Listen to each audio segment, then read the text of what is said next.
वाराणसी में भेलूपुर के भदैनी इलाके में तांत्रिक के कहने पर शराब कारोबारी राजेंद्र गुप्ता ने अपने पूरे परिवार का खात्मा कर दिया। पत्नी नीतू गुप्ता, बेटा नवनेंद्र और शुभेंद्र, बेटी गौरांगी की गोली मारकर हत्या कर दी।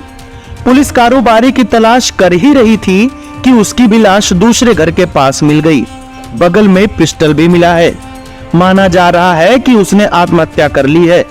जघन्य हत्याकांड की जानकारी मिलते ही सनसनी फैल गई। बताया जाता है कि इस घर में इससे पहले भी 5 हत्याएं हो चुकी हैं।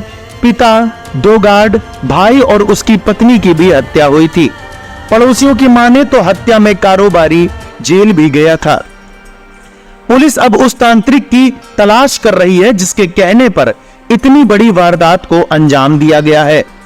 पड़ोसियों के अनुसार तांत्रिक ने कारोबारी से कहा था कि उसकी पत्नी कारोबार में बाधा है, इस कारण वह दूसरी शादी के चक्कर में भी पड़ा था।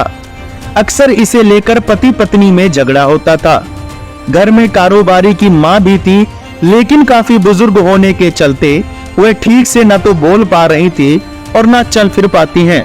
अब वह अकेली बची है। कारोबारी राजेंद्र गुप्ता को पैसे की कोई कमी नहीं थी। उसके पास शहर में कुल 4 घर हैं। 2 घर तो 50-50 कमरों के हैं। जिस घर में हत्याकांड को अंजाम दिया गया उसमें 20 कमरे का किराया 80,000 आता था। 30 कमरों का रेंट 2 लाख से ज्यादा था। इसके अलावा भदैनी में ही दूसरे घर से भी करीब 1.25 लाख से ज्यादा रेंट मिलता था। इसके अलावा उसके पास देशी शराब के ठेके और रिक्शा का गैराज है। 100 रिक्शे से भी ज्यादा है। जघन्य वारदात का पता मंगलवार की दोपहर तब लगा जब नौकरानी रेनू वर्मा घर पर काम करने के लिए आई।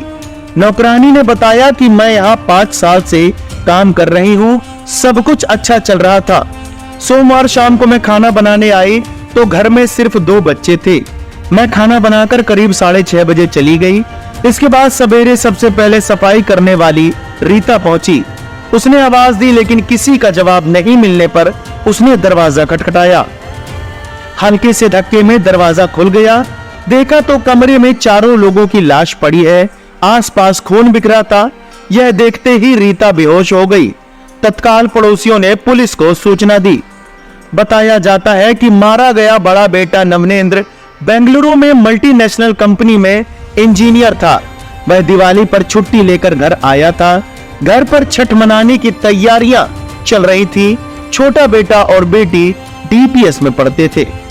बहरहाल इस खबर को जिसने भी सुना वो विचलित हो गया।